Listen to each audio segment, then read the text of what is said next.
Domínio, John G. Lake. Tradução, adaptação e leitura, Tiago Samico. Soso Produções, 2017. Agora eu quero ensinar algo sobre as questões internas da cura que as pessoas não conhecem. Existe um domínio consciente que Jesus Cristo dá à alma cristã. Foi isso o que houve na alma de Pedro quando ele encontrou o homem coxo na Porta Formosa. Em vez de orar pela cura do homem, Pedro disse: "Em nome de Jesus Cristo de Nazaré, levante-se e ande." Atos 3:6. Não houve nenhuma oração sobre isso, nenhuma intercessão. Pedro exerceu o domínio que estava em sua alma. O lampejo divino do poder de Deus saiu de sua alma e o homem instantaneamente se levantou e foi com eles ao templo, caminhando, pulando e louvando a Deus. Versículo 8. Às vezes, aqueles que ministram aos doentes estão conscientes do que acontece, embora o próprio indivíduo não esteja consciente de nenhuma cura. Existe um domínio na alma do verdadeiro homem de Deus que está em contato com o céu. Quando a coisa real acontece, quando uma pessoa é salva ou curada da doença, sabemos o que isto significa. Oramos até ficarmos satisfeitos em nossas almas pelo trabalho completo. No mesmo prédio que tínhamos nossas salas de cura, havia um laboratório de raio-x. Os técnicos queriam ver do que se tratava tudo aquilo. Então, eles nos pediram para tirar raios-x sem nenhum custo para nós de algumas das nossas perspectivas de cura. Era uma oportunidade única. Entre aqueles que enviamos para eles, havia um homem com tuberculose. Cada vez que ele era ministrado em oração, tiravam um raio-x. Podíamos ver o progresso da cura. Cada chapa mostrava cada vez menos a doença, até que não havia mais evidência dela. Ele estava completamente bem. Sempre oramos por uma pessoa até estarmos satisfeitos pela cura completa. Nunca houve dependência do braço do homem, da carne. O Sr. W. A. Fay sofria com câncer de estômago. Ele havia sido ministrado umas 30 vezes.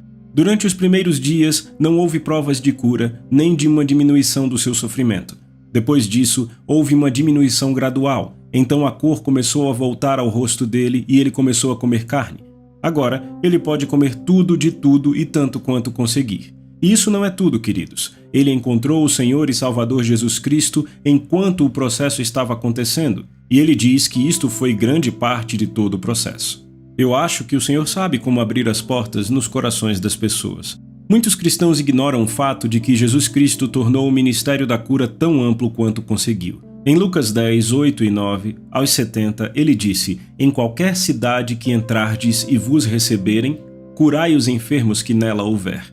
E então, o que ele lhes disse para fazer? Anunciai-lhes: "A vós outros está próximo o reino de Deus." Uma vez vivi perto de um homem que estava doente, prestes a morrer. Alguns foram até ele e disseram que ele tinha que ser batizado ou morreria e iria para o inferno. Eu sempre disse que isso era uma forma de coerção e que Jesus Cristo nunca a usava. Ele era um cavalheiro. Nunca se aproveitou de um homem com a alma triturada tentando influenciá-lo a ser um cristão. Se o homem estava doente, Jesus ia lá e o curava pelo poder de Deus. Então, quando aquele homem era curado, a resposta natural da sua alma o levava a Cristo.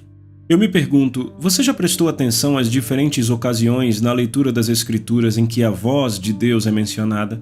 Sabe, o que faz a Bíblia ser a Bíblia é o fato de alguém ter tido uma entrevista com Deus. Alguém ouviu a partir do céu antes que houvesse qualquer Bíblia? Então, a conversa ou o incidente foi registrado e se tornaram a palavra de Deus. Agora, a palavra de Deus é indestrutível, porque foi uma voz real, uma experiência real. Deus realmente fez ou disse alguma coisa e o registro dela é verdade. É muito simples provar a inspiração da Bíblia. Qualquer criança é ensinada a provar se a sua soma em matemática está ou não correta. Se você tem dúvidas, perguntas e medos sobre a Bíblia e a sua inspiração, podemos saber que, se uma alma já ouviu algo do céu, qualquer outra pode. Se uma alma já teve uma entrevista com Deus, qualquer outra alma pode. Se alguém já soube que seus pecados foram perdoados a qualquer momento, qualquer outra pessoa também pode saber que seus pecados são perdoados agora. Se um homem ou mulher já foi curado pelo poder de Deus, então homens e mulheres podem ser curados novamente. A única coisa necessária é voltar outra vez na experiência da alma para o mesmo lugar de intimidade onde o primeiro indivíduo encontrou Deus. É assim que se prova a palavra de Deus. Essa é a razão pela qual os cristãos amam a palavra de Deus. Essa é a razão porque a palavra de Deus se torna a coisa pela qual homens vivem e pela qual homens vão morrer. A palavra de Deus se torna um presente. uma realidade viva para eles, não apenas uma teoria. Na minha igreja na África do Sul, publicamos um jornal com 10.000 cópias. As gráficas enviavam para a igreja e os colocávamos na plataforma de entrada em pacotes de 100 e 200. No culto noturno, eu chamava certas pessoas da congregação, que eu sabia que tinham contato com Deus vivo, para virem e se ajoelharem em torno dos pacotes, colocando as mãos sobre eles. Pedimos a Deus que não somente abençoasse a matéria física no jornal, pela qual a mensagem de Cristo passaria pelas palavras impressas no papel, mas que o próprio papel se enchesse do Espírito de Deus, assim como os lenços se encheram do poder de Deus em Atos 19:12. Eu poderia mostrar milhares de cartas de pessoas de todas as partes do mundo, dizendo que o Espírito de Deus veio sobre elas quando receberam o nosso jornal. Não só elas foram curadas, mas a alegria de Deus entrou em seus corações e muitas foram salvas. Uma mulher escreveu da América do Sul: "Recebi seu jornal.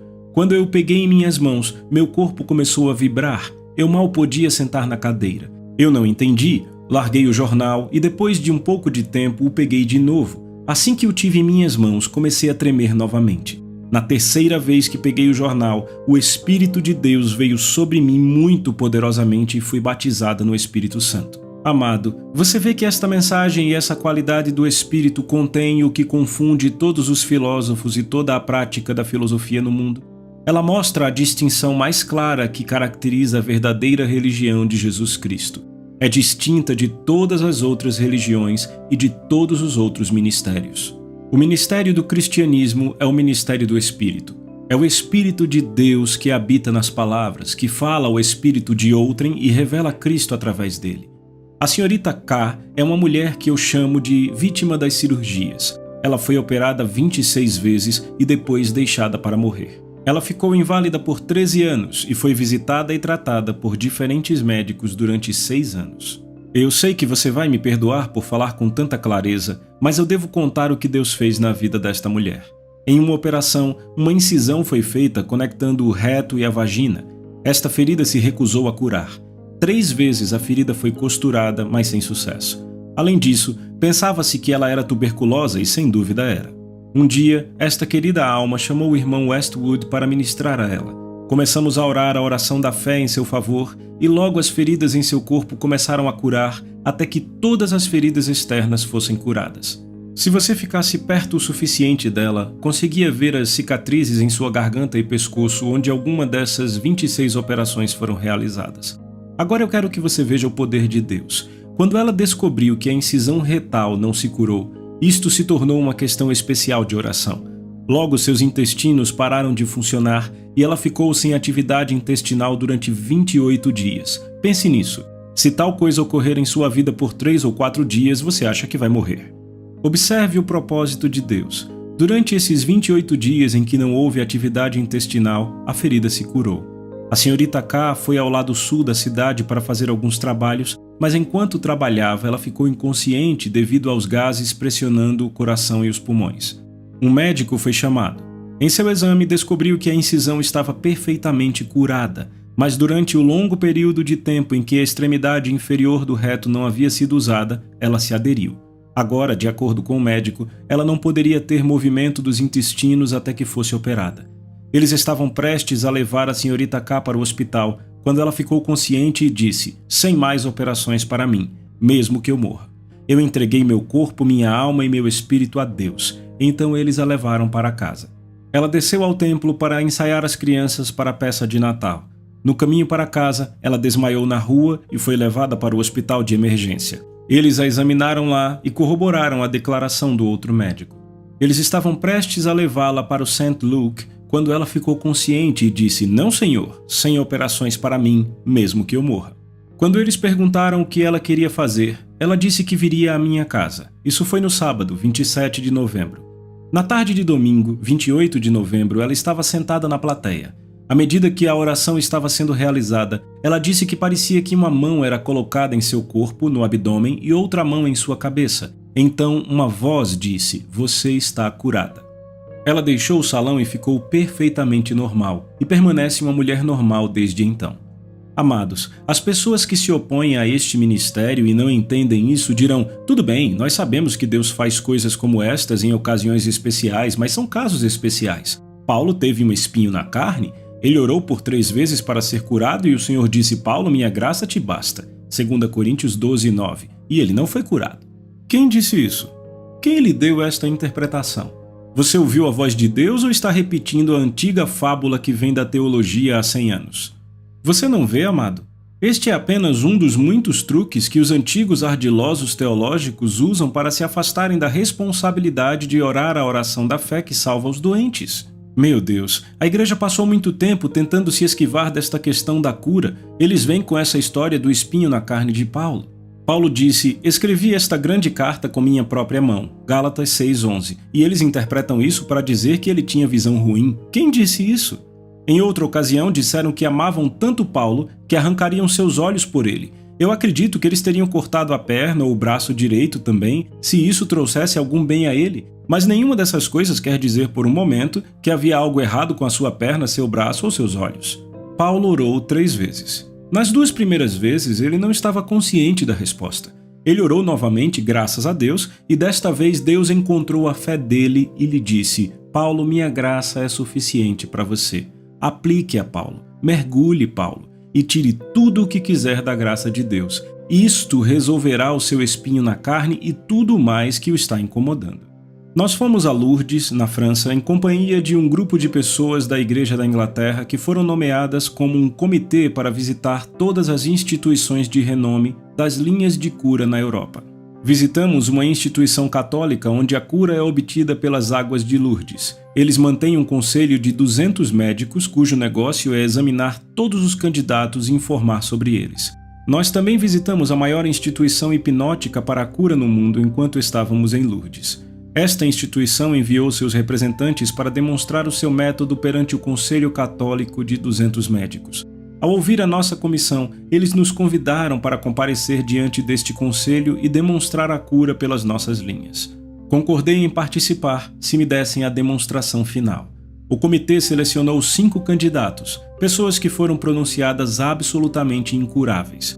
Os hipnotizadores tentaram seus vários métodos sem sucesso. Eu então tinha os 5 candidatos colocados em cadeiras enfileiradas na plataforma, à vista desta grande audiência de médicos e cientistas. Então orei por cada um deles separadamente e, ao mesmo tempo, coloquei minhas mãos sobre eles. 3 foram curados instantaneamente, um quarto se recuperou em alguns dias e um morreu. Em 1901, entrei na Downing Institution e me mudei para a cidade de Zion, Illinois, com o objetivo de me tornar aluno e professor de cura divina. Fui gerente do departamento de construção da Dowie. Durante esse ano, administramos negócios no valor de 1,2 milhões de dólares ou $100 mil por mês. Nós emitimos 1.200 contratos de construção. Este foi o ano em que John Alexander Dowie fez sua viagem de Zion para Nova York, levando 3.000 pessoas com ele em 10 trens. Tínhamos um coro com 1.200 vozes selecionadas e uma procissão de 100 oficiais da igreja. Dowie alugou o Madison Square Garden, que comporta 20.000 pessoas. A polícia da cidade de Nova York disse que algumas noites desviaram cerca de 100.000 pessoas. As ruas ficaram congestionadas por 4 quarteirões de distância. Em 1904, quando os assuntos financeiros de Dowie ficaram emaranhados, eu deixei a cidade de Zion praticamente quebrado. Minhas participações nas propriedades de Dowie ficaram depreciadas com a sua morte. Uma noite de sábado, já na África do Sul, a igreja estava lotada. Toda a sala de estar disponível estava ocupada enquanto homens estavam de pé ombro a ombro. A maioria deles eram homens do Tattersall Racing Club. A maioria era de judeus. Havia cavaleiros de todas as classes, corredores, jockeys, cuidadores, apostadores, etc. Eu estava pregando o poder de Deus e, com espírito ousado, estava tentando demonstrar que Jesus Cristo é o mesmo ontem, hoje e para sempre. Que seu poder é tão grande como sempre foi e que a única qualificação para tocar Deus para qualquer coisa é a fé nele. O público ficou muito animado. Neste ponto, observei um cavalheiro e 2 senhoras tentando se espremer entre as pessoas que estavam de pé nos corredores. Pedi à multidão para se separar, se possível, para permitir que as senhoras passassem e tentei achar espaço para elas nos degraus da plataforma. Quando se aproximaram, observei que uma das senhoras estava com seus braços perfeitamente rígidos. Ela não os movia. Por instinto, eu soube imediatamente que era um aleijamento reumático. Quando ela chegou à plataforma, eu perguntei: qual a razão pela qual você não move seus braços? Ela disse: meus ombros sofrem com reumatismo. Eu disse: há quanto tempo eles estão assim? Ela respondeu: 10 anos. Perguntei se ela havia sido tratada por médicos. Ela respondeu: eu fui dispensada de 3 hospitais como incurável. Que hospitais? Ela respondeu: Kimberley, Joanesburgo e Pretória. Então, dirigindo-se ao cavalheiro que a acompanhava, perguntei: você conhece essa senhora? Ele disse: sim, ela é minha cunhada. Eu disse: você confirma a história? Absolutamente, disse ele. Perguntei para que ela tinha vindo. Ela respondeu: com a esperança de que o Senhor me cure. Perguntei: você deseja que eu ore por você pela cura? Sim, disse ela. Dirigindo-se à multidão ruidosa nos corredores e ao redor das portas, eu disse: vocês nunca viram Jesus curar uma pessoa em suas vidas. Vocês não sabem nada sobre este assunto. Vocês nunca testemunharam uma exibição do poder de Deus e, portanto, deveriam considerar um momento suficiente para se manterem quietos, confessarem sua ignorância sobre tais assuntos e aprenderem. Eis o que eu quero. Escolham 2 homens do seu grupo e mandem virem e verem por si mesmos se os braços desta mulher estão rígidos como ela afirma. Aguardei que eles fizessem a sua seleção. Finalmente, apresentaram 2 homens. Um era um barbeiro, um cavalheiro muito inteligente, descobri depois que era americano. Eles examinaram os braços da senhora de forma crítica e acharam que eram, como ela havia dito, bastante imóveis. Perguntei aos homens: terminaram seu exame? Estão satisfeitos com o fato de a condição dela ser como foi indicada? Eles disseram: estamos. Então afastem-se, pois vou orar para que o Senhor cure essa mulher. Colocando as mãos sobre os ombros dela, ordenei em nome de Jesus Cristo, Filho de Deus, que aquele demônio reumático que amarrava a mulher fosse expulso. Em nome de Cristo, ordenei que saísse, repreendendo-o com toda a energia da minha alma. O poder de Deus passou por mim como um fogo ardente, ao ponto que a transpiração explodiu do rosto da mulher. Então, levando-a pelas mãos, eu disse: em nome de Jesus Cristo, levante os braços. O braço direito subiu. Então eu disse: em nome de Jesus Cristo, levante o outro braço também. Ela imediatamente obedeceu, seus braços se tornaram livres. Quando movi os braços, fazendo os ombros girarem, ouvi um som de moagem nas articulações. Eu disse aos 2 homens da audiência: vocês nunca ouviram uma articulação seca em suas vidas? Venham, coloquem suas orelhas nas costas da mulher enquanto eu movo seus braços. Enquanto faziam, movi os braços e as articulações do ombro rangiam, porque o óleo ainda não havia voltado para elas. Na alegria da mulher por ser curada, ela levantou as mãos, glorificou a Deus e partiu pela porta. A multidão se abriu para ela e ela desapareceu. Não a vi novamente. Bônus: o domínio de Cristo. Todo estudioso da igreja primitiva discerne imediatamente a diferença entre a alma do cristão primitivo e a alma do cristão moderno. Ela se encontra no espírito do domínio de Cristo. O Espírito Santo entrou na alma do cristão primitivo para elevar sua consciência em Cristo, para fazer dele um mestre. Ele feriu o pecado e o fez desaparecer. Ele expulsou demônios, um lampejo divino da sua natureza se sobressaiu e expulsou o demônio. Ele colocou as mãos sobre os doentes e o poderoso Espírito de Jesus Cristo inflamou-se dentro do corpo e a doença foi aniquilada. Foi ordenado a ele que repreendesse o diabo e o diabo dele fugiria. Ele foi um soberano reinante, não se encolhendo de medo, mas vencendo pela fé.